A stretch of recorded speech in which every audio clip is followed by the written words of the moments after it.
Welcome to the Deep Dive. Today we're diving deep into something really fundamental, connection. It's genuinely hard, I think, to pinpoint anything more vital.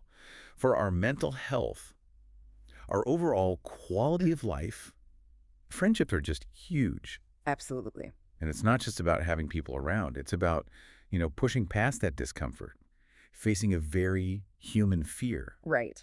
Because, as we talked about before, nothing is more important to your mental health than facing those fears and playing it safe. That can be incredibly damaging. It really can. Holding back just doesn't serve us well in the long run. So as we kick off this deep dive, maybe take a second to think, who's the newest friend you've really connected with? Yeah, how did that happen? Exactly. Was it like a surprise, something you deliberately worked towards, or did it just sort of unfold? Or maybe, and this is really common for adults, maybe you haven't actually made a deep new friendship in years, which sounds kind of isolating, but it's a shared reality for many. It really is. Yeah. A challenge for sure, but definitely not impossible to overcome. That's a perfect place to start. Our mission today, really, is to unpack all the complexities. Building friendships, keeping them going, navigating them, especially now in modern life. I know we had a lot to draw on. We really do. We've pulled from, well, all sorts of places for this deep dive. Psychological research, the latest stuff, practical guides, and even that timeless wisdom you find in classic works. We'll be leaning quite a bit on Dale Carnegie's insights, which are just profound. Oh, fantastic. So we're going to cover the whole journey then. That's the plan. From those first steps, which can feel, let's be honest, a bit awkward. Definitely awkward sometimes. To figuring out which bonds are truly genuine versus maybe more superficial. That's tricky. Very tricky. And then finally digging into those deep, enduring principles, the things that really foster true, lasting relationships. Okay. Sounds like a really valuable exploration, something people can actually use in their lives. That's the goal. Not just understanding, but applying it. So, yeah, let's dive in. All right. Let's start with something I think almost every adult feels at some point. Making new friends just feels harder now. Way harder than when we were kids. It's almost like a universal sigh, isn't it? Yeah. Why is that? What's changed? Well, a huge part of it, it just boils down to how our lives change as we get older. Think about being a kid. Okay. Proximity was practically built in. School, your neighborhood, sports, clubs, constant low-stakes ways to just bump into people. You didn't even have to try sometimes. Exactly, but adult life, it completely changes those pathways. Jobs demand more, maybe you have kids, schedules get crazy. All that stuff dramatically cuts down on the sheer number of those casual, incidental run-ins that used to spark friendships. That makes so much sense. It's not just being busy in general, it's the kind of busy. Yes. It takes away that organic, almost accidental social exposure. I remember reading some research about how critical physical closeness, proximity actually was historically. Oh, it's incredibly powerful. There's that famous study, I think it was Massachusetts State Police cadets. Yeah. Researchers found the ones who became close friends were often really close alphabetically. Yeah. In their dorms, in classrooms. Because they lined up alphabetically, sat alphabetically. Exactly. Consistent, enforced proximity. And you see it in professional settings, too. Like chemists were way more likely to befriend the person at the next lab bench. Right. Than someone across the hall. Right. It just highlights how fundamental simply being near someone repeatedly used to be for building connections. And that idea of proximity ties right into what some people call the great scattering. Good phrase for it. It really captures how modern life disrupts those connections, doesn't it? We move for jobs, change cities, our daily routines shift. Yep. And that easy, consistent interaction with friends who were once, right there, neighbors, close colleagues, it just fades. It does, and it's often no one's fault. Not at all. It's just that a key ingredient, that proximity isn't there anymore. And the friendship can slowly, drift. That's a really crucial point. And tied into this, for a lot of adults, is this really paralyzing idea that everyone already has their group, They're not looking for new friends. Oh, yeah. I hear that all the time. And look, trying to break into an established group can be intimidating. I get that. Sure. But that core belief, Yeah. People just aren't looking. It's not true. People want connection just as much as ever, maybe even more so now. That's such an important shift in thinking because it puts the responsibility back on you.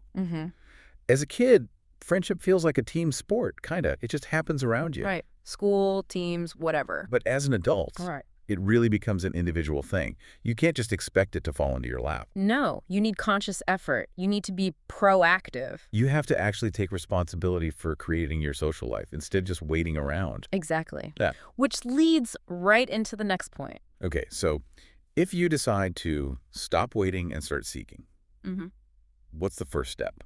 That responsibility. It ties directly to embracing vulnerability. Vulnerability. Oh, Building new friendships, even just rekindling old ones. It means you have to be willing to let go of the outcome. Be willing to be vulnerable. And that's not just some fluffy self-help idea here, is it? Not at all. It's specific. That fear of rejection in adult friendships. Yeah. It's so strong, it can easily make you just play it safe. Right. And we said playing it safe is damaging. Exactly. So you have to be willing to put yourself out there, even with the risk. Yeah, which is where that go first idea really comes in. Yes. I heard this great story about someone, they were visiting family in California, I think. And they just spontaneously asked a stranger to get coffee. Wow. Brave. Sounds simple, maybe a bit awkward, but apparently it worked out great. A real example of just doing it despite the fear. And going first now doesn't always mean face-to-face, right? Good point. It could be sending a cold DM on Instagram or whatever, or replying to someone's story like, hey, I live here too. Want to grab a juice sometime? It might feel weird, you might hesitate, Mm-hmm. but it's a concrete step. And it is absolutely okay if they don't reply. Totally. Yeah. I've had that happen. Tried to connect with someone from a Pilates studio I liked. Yeah. Saw her story, suggested we take a class. Yeah. Nothing. Never replied. And you know what? It was fine. Right. Because what happened was I kept going to the studio anyway, just by myself, and ended up meeting the owner. And she became a great connection. See, even a non-reply can sometimes lead somewhere else, indirectly, as long as you keep showing up. Keep showing up and stay open, which also means saying yes. Oh, definitely. Hey, yes, even when that little voice inside is screaming, awkward, abort. It's so tempting to just, put the phone down, not text back, avoid the awkward invitation. So tempting. But sometimes doing things you've never done, maybe even doing them alone, opens doors you never expected. Stepping outside that comfort zone is key. And here's something that feels like a superpower in these situations. Curiosity. Just leveraging genuine curiosity. People actually love to indulge curiosity. Being open about not knowing much about something, or even about them, can be incredibly disarming. That's so true. It takes the pressure off, doesn't it? It's not a sales pitch where you have to impress. Exactly. It shifts it to genuine interest. Imagine just saying something like, hey, I'm working on something and I'm just curious about you. Or curious about your experience with X. It's not about proving your worth. It's signaling you value their perspective. Which is deeply flattering, and it invites them to share, creating a warmer connection right off the bat. And look, you don't have to leap into deep life stories immediately. Small steps are huge. Big connections often start small. There's real power in those short interactions. Yeah, the ones we sometimes dismiss. Right. Studies actually show this. We often think, oh, I'll just keep to myself, avoid the awkwardness. But engaging people, even for like 10-second interactions, genuinely makes us happier, more inclined to be social later. Like a little warm-up. Exactly. A mental, psychological warm-up. Gets your social muscles working, makes you more open for deeper conversations down the line. It's like stretching before a workout. Yeah. And it helps you see where small talk fits in. Yes. Small talk gets a bad rap. It really does. But it's not trivial, is it? Not at all. Conversations happen in stages, by degrees. Small talk is that crucial first step. Closing the distance. Exactly. Gradually building trust, building rapport. It's the foundation before you get to, the more intimate stuff. Sets the stage. Okay, so you've taken the leap, made some initial connections, but then comes maybe the harder part. Figuring out who's really for you. Right. Discerning the genuine friends from the not-so-genuine ones, the fake friends. That's a tough skill. It is tough, but absolutely necessary. At its heart, real friendship is built on mutual trust, disclosure, real affection. Things you can rely on. Yes. Timeless wisdom puts it beautifully. A real friend loves at all times, sticks closer than a brother, especially when things get tough. Not just when it's easy or fun. Exactly. It's about unconditional acceptance, loyalty, not just fair-weather friends who vanish at the first sign of trouble. And this ties into something fascinating psychologically. Carl Jung's idea about projection. Oh, absolutely. Jung suggested that what we don't acknowledge or own within ourselves, we tend to project onto other people. So you see your own hidden stuff in them. Pretty much. It creates a distortion. If you're constantly criticizing someone for being, say, selfish, it's worth asking if that's touching on an unacknowledged part of you. Wow, that's challenging. It is. Jung called it mutual psychological sleepwalking. People relate through these unconscious patterns thinking they're seeing clearly. But they're actually seeing reflections. Exactly. Like someone always calling others fake or attention-seeking might be projecting their own struggles with sincerity or their own hidden need for attention. So understanding this isn't just about spotting fakes. No, it's a massive tool for self-reflection. When you find yourself really fixated on someone's flaws, pause. Ask, is there a bit of that in me? That's a powerful lens. And it helps us maybe look more objectively at patterns, at red flags. This source has mentioned, what, like 24 signs of a fake friend? Yeah, quite a few. We can hit some of the big ones. Okay. One of the clearest and maybe most common is just pure self-centeredness. A total lack of reciprocity. I'll take no give. Pretty much. Think of that friend who calls every day but only talks about their own problems, never asks about you. Or if you try to share, they just pivot right back to themselves. Ugh. Yeah. Using you as an audience, basically. Exactly. No genuine interest there. And that pattern consistently taking more than they give, that's a huge sign it might be time to, reassess. Definitely. What's another big one? Dishonesty. Lack of integrity. This is major. Lying. Well, yeah. Look, an occasional white lie about something minor might be one thing, but frequent, significant dishonesty, that points to a deeper character issue. And it's tricky, right? How do you know if they're lying to you? Good question. One way is to watch how they treat other people. If they lie easily to others, act insincerely elsewhere. Chances are they might do it to you too. That makes sense. Observe the pattern. And what about trust? Secrets. Oh, that's maybe the ultimate test. Can you trust them with your private thoughts, your vulnerabilities? If they spill your secrets. That's a fundamental breach, especially if it happens more than once, without a real apology, without a change in behavior. It's a massive red flag. They just don't respect you or value your trust. Okay, so beyond specific actions, what about just how the friendship feels? Hugely important.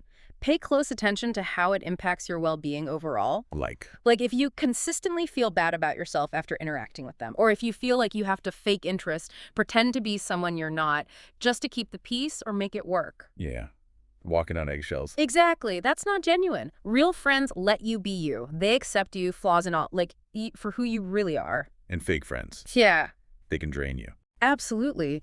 They can subtly, or not so subtly, just drain your energy, steal your peace, cloud your judgment. You might feel guilty or used or always defensive. Look out for patterns too, right? Manipulation, drama. Yes, constant manipulation, always stirring up trouble, bringing strife and drama into your life, making you constantly defend yourself.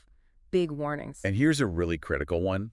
If your own goals, your aspirations are getting sidetracked or undermined because of the friendship. Oof. Yeah, that's a deep problem. If the relationship is actively holding you back, something's really wrong. So, okay, you spot these red flags. Now what? How do you handle it? It's about strategic disengagement, setting boundaries. And the first, maybe most vital step, judge by actions, not words. Actions speak louder. Always. Think about Samson and Delilah. Her words were loving, but her actions consistently betrayed him. He kept ignoring the glaring signs. We have to look at the track record, the patterns. Yeah. And ask yourself honestly, why do I always feel drained? Why am I always defending myself here? And then boundaries. Yes. Actively put them up. Stop letting them manipulate you. And crucially, stop sharing your deepest secrets, your dreams, if you suspect they could be weaponized. It's not about calling them bad people necessarily. No, not at all. It's about recognizing, okay, this person doesn't actually have my best interests at heart, regardless of what they say. It's self-protection. Which leads into this let them theory I've heard about. Sounds interesting. It's really helpful. It's a flexible, kind of empowering way to handle those shifts that happen naturally. Changes in proximity, timing, energy. How does it work? If someone isn't friendly anymore, or they're always too busy, they cancel plans constantly, they move away, they seem to prioritize others, the theory says you can just let them do what they're doing. Right. It's not passive resignation. It's an active choice. You release control over their actions and you focus on what you can control. Okay, so what can you control? That's the other side. Exactly. That's the let me side. Yeah. This is where your power lies. Let me be understanding. Let me make an effort with the right people. Let me check in, but without expectation. Let me be the one to make the plans. Let me trust my gut when the energy feels off. Let me reach out if someone crosses my mind. Ah. So it brings the focus back to your own actions. Going first, investing wisely. Precisely. Taking responsibility for creating the social life and friendships you want. And what about when? Mm. You know, Mm. you need to actually end a friendship. That's really hard. It is, but sometimes necessary. Clarity and taking responsibility are key if you need to have that conversation. How do you even start? Well, if a direct talk is needed, the sources suggest starting by acknowledging their feelings. I imagine you might have mixed emotions about this. That validates them, makes them less defensive. Okay, and then? Then you take responsibility for your decision. State the factual reasons from your perspective, gently but clearly. Like? Something like, I've been doing a lot of reflecting lately on what I need in my life right now, and things are changing for me. Because of that, I realize I need to shift some connections, including this one, to make space, mental, emotional space for what's next for me. Clear, honest, but focused on your needs. Right. The goal is to move on with integrity, create that needed space. And often, releasing friendships that are holding you back does open the door to new, better-suited connections because, you really are the company you keep. That's so true. Okay, so we've tackled making friends, spotting the fakes. Now let's shift to the really rewarding part. How do we deepen the good ones? Cultivate those strong, lasting bonds. This brings us to, I think, the foundational philosophy, empathy.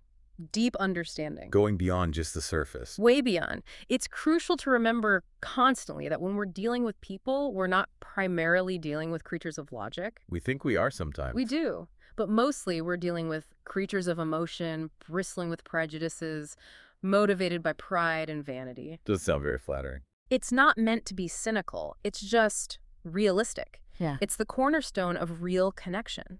Approaching people aware of that underlying emotional current. And that's where empathy and active listening come in. Powerfully. Empathy doesn't just smooth things over. It de-escalates tension. It deepens connection because it makes people feel truly seen, heard, understood. Which is incredibly rare these days. So rare. It's not about having the perfect answer. It's about offering that gift of just listening. Right. Without judging, without interrupting, without planning your reply while they're still talking. Listening for what's underneath the words. Exactly. The emotion. Someone says, I'm fine, but the real message might be, I feel unseen, or I'm overwhelmed but don't want to burden you. Empathy hears that unspoken part. Yes. And responds to that feeling. It creates safety.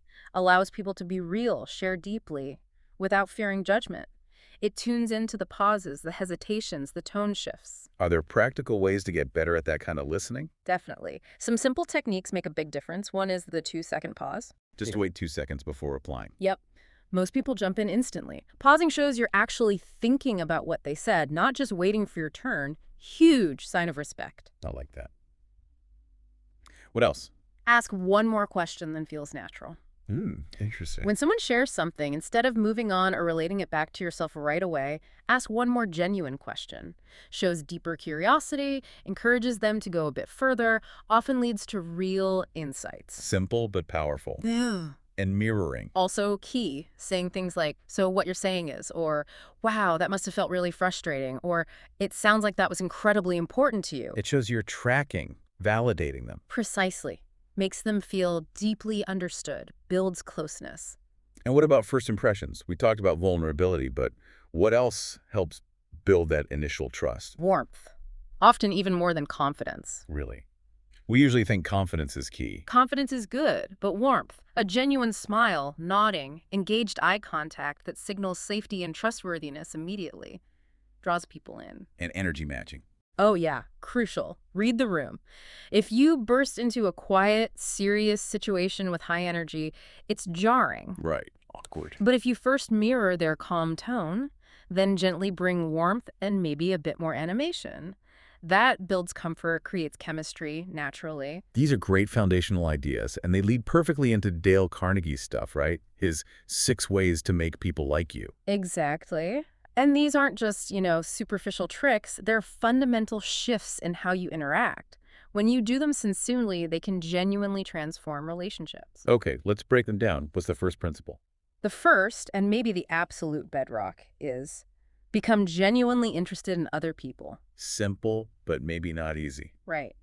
Carnegie famously said, you can make more friends in 2 months by being genuinely interested in others than in 2 years trying to get them interested in you. Wow, that's a bold claim. But think about it. His example, a dog. A dog makes its living just by giving love and being genuinely interested. True. They're always happy to see you. Exactly. People fundamentally are interested in themselves. That phone company study, the most used word in conversations was I. Starkly shows our self-focus. So how do we apply this genuine interest? Look at Edward Bach. Started as a humble office boy, used his spare time reading biographies of famous people. Okay. Then he wrote to them, not asking for favors, just asking for more details about their childhoods. Genuine curiosity. And they replied. Many did. General Grant, Emerson, Louisa May Alcott. He built rapport just by showing sincere interest in their lives. It works everywhere. That bank teller, Marie Petrello, built amazing loyalty just by sincerely asking about a customer's sick mother, remembering the details. It shows you actually care. Okay, principle 2. Smile. Yeah. Smile. Seems obvious. But a real smile, one that comes from within, warms the room, like the sun breaking through clouds. And it has a real psychological impact. Studies show people who smile more tend to manage better, teach better, sell more effectively, raise happier kids. Even if people can't see you. Even then, phone companies train operators to smile because it comes through in the voice. That warmth is audible. William Steinhardt, the stockbroker, he committed to smiling more, and it transformed his interactions. People smiled back, things got easier. Okay, smiling. Got it. Principle 3. Remember that a person's name is to that person the sweetest and most important sound in any language. Oh, that's a big one. It feels good when someone remembers your name. It feels awful when they forget it, right? It's tied to our identity. Yeah. Using someone's name is a subtle, powerful compliment. Forgetting it, instant disadvantage, makes them feel unimportant. So how do you get better at remembering names? Practice. Ask for repetition. Ask them to spell it. Connect it to a feature. Write it down later. Napoleon apparently had a whole system for this. He knew its power. Andrew Carnegie, too, right? Yeah. Remembering workers' names. Legendarily. Fostered huge loyalty. Benton Love, the bank share, said remembering names warms up a whole company. That flight attendant, Karen Kirsch. Learned passenger names, got constant praise. Feeling named makes you feel seen, unique. Okay, makes sense. Principle 4. Be a good listener. Encourage others to talk about themselves. So shift the focus off me again. Totally. Want to be interesting. Be interested. People are 100 times more interested in their own stuff, their wants, their problems than yours. Giving someone your exclusive, undivided attention. Carnegie called it maybe the most flattering thing you can offer. That story about the engineer with no voice. Incredible, right? Lost his voice, couldn't talk. But he won a massive contract just by listening intently while the client talked and talked. Wow. Listening made the sale. And that person at the bridge party, deemed a fascinating conversationalist just by listening raptly to a botanist for 45 minutes, asking questions, showing interest, never talked about themselves. Listening is the conversation sometimes. It really is. Even just a baby's smile and a brief chat transformed that distraught guy in the waiting room. Being heard is a universal need. Okay, principle 5. Talk in terms of the other person's interests. Find out what they care about. Exactly. Carnegie's analogy. Bait the hook to suit the fish. Don't talk about what you want. Figure out what they want, what interests them, and show them how to get it through what you're suggesting. Like Lloyd George staying in power by always framing things around what his audience wanted. Precisely. Or convincing kids not to smoke by linking it to their basketball ambitions, not just lecturing them. Connect to their desires. That Shell oil salesman, Mike Whidden. Great example. Couldn't get the manager to clean his dirty station by nagging. So what did he do? Invited him to see a brand new, sparkling, clean station. Showed him the potential, linked it to his likely desire for more business. The manager got inspired, cleaned up, sales soared. Brilliant. Talk their language. Okay, principle 6. Make the other person feel important and do it sincerely. Deepest craving. That's what Carnegie called it, that deep hunger to feel important. And the person who can honestly, sincerely satisfy that hunger, they hold immense influence. Sincerity is the key word there, right? Not flattery. Absolutely critical. Flattery is cheap praise, counterfeit. People see through it. Genuine appreciation comes from the heart. It's unselfish. Like George Eastman giving that huge contract. To James Adamson, yeah. Not because of a sales pitch, but because Adamson genuinely admired Eastman's office. That sincere appreciation opened the door. And Mrs. Gent with the long-destroying boys. Amazing story. Instead of yelling, she found the ringleader and made him her detective, gave him importance, authority, completely changed his behavior, made him feel important. And that links to giving someone a reputation to live up to. Exactly. Like Marie the dishwasher, Georgette LeBlanc told her she was a tabernacle of unseen marvels. That belief transformed Marie's self-image, her life. Believing in someone's potential makes them want to reach it. These 6 are powerful, but there were more principles for deeper influence too. Yes, building on these foundations, like Principle 7, let the other person feel that the idea is his or hers. Planting the seed. Right, people trust their own ideas more. Colonel House did this with Woodrow Wilson. Subtly suggested things, let Wilson think they were his own. House cared about results, not credit. Like Eugene Wesson selling sketches. Exactly. Instead of finished designs, he asked the buyer, how would you finish these? Made the buyer feel ownership, collaborative, sold way more. Let them sell themselves. Clever. Okay, Principle 8. Try honestly to see things from the other person's point of view. Put yourself in their shoes. Truly try. It's the key to understanding their actions, their personality maybe. Before arguing or condemning, pause. Ask, how would I feel if I were them? Saves so much grief. Increases your skill immensely. That engineer worried about hot motors. Perfect example. Instead of arguing, the salesman focused entirely on the engineer's perspective, walked through the data with him. The engineer convinced himself, no conflict. And the forest ranger with the boys building fires. Same thing. Didn't order them around, appealed to their understanding, explained the dangers respectfully, made them want to cooperate, saved face for everyone. Respecting their viewpoint. Principle 9. Be sympathetic with the other person's ideas and desires. Sympathy. We all crave it. Universally. Kids show scrapes for sympathy, adults talk illnesses. Self-pity is common. Understanding this is powerful. Saul Hurak, the impresario. With the opera sing. Yes! Chaliapin, the temperamental diva, always threatening not to sing.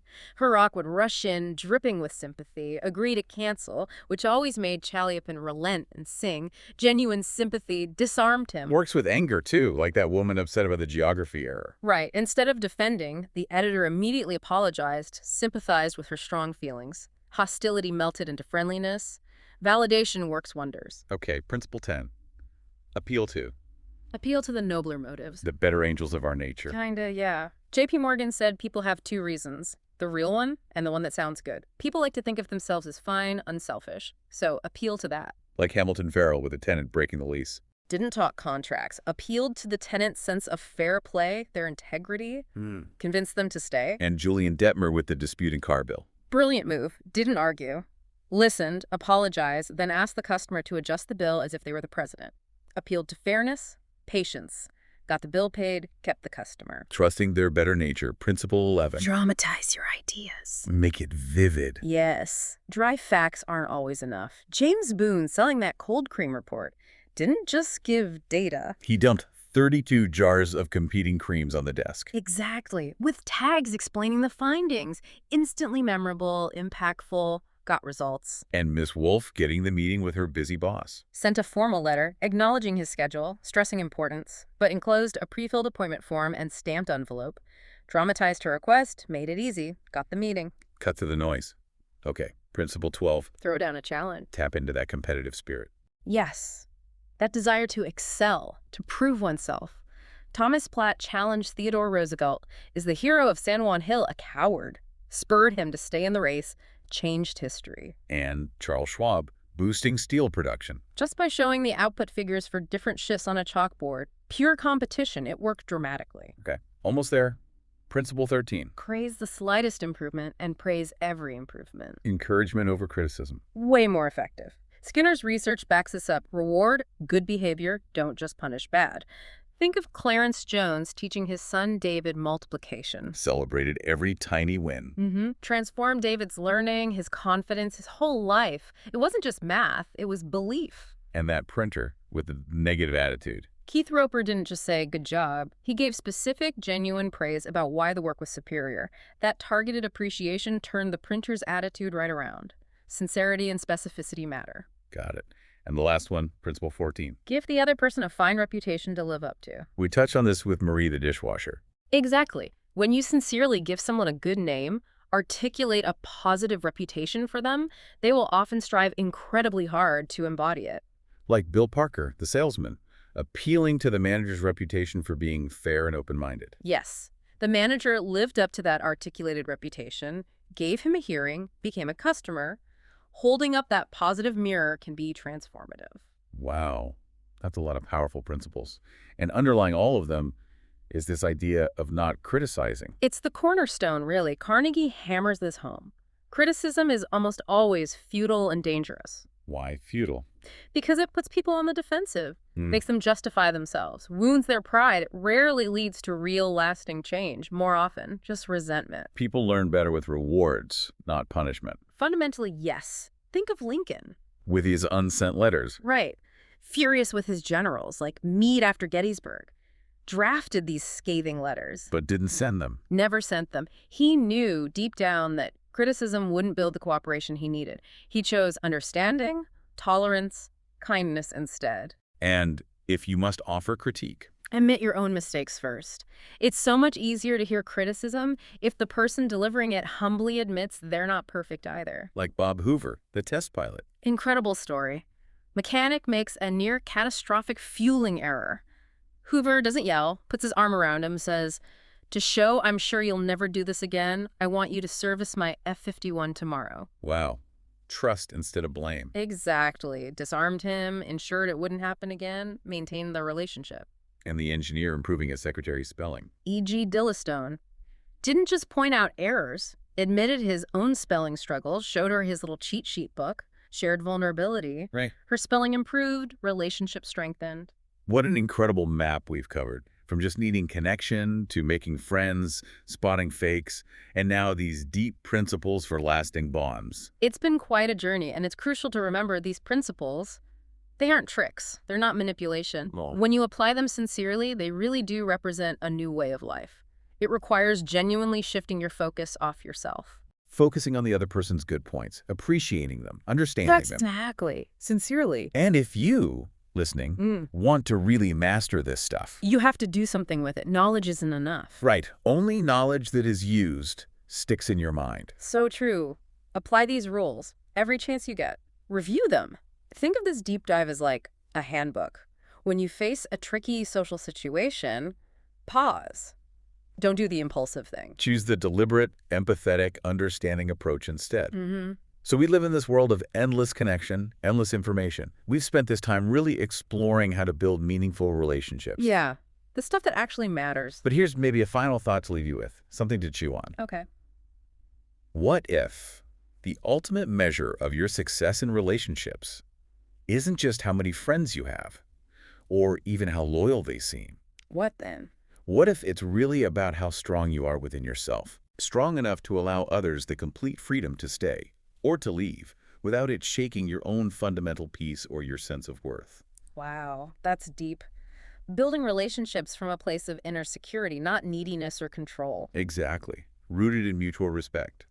Being so grounded in your own presence that your value isn't diminished by someone else's absence. Stepping into that space where your happiness isn't tied to anyone else's approval. That sounds like profound relational peace. Something to aspire to. Yeah. Thank you for joining us on The Deep Dive.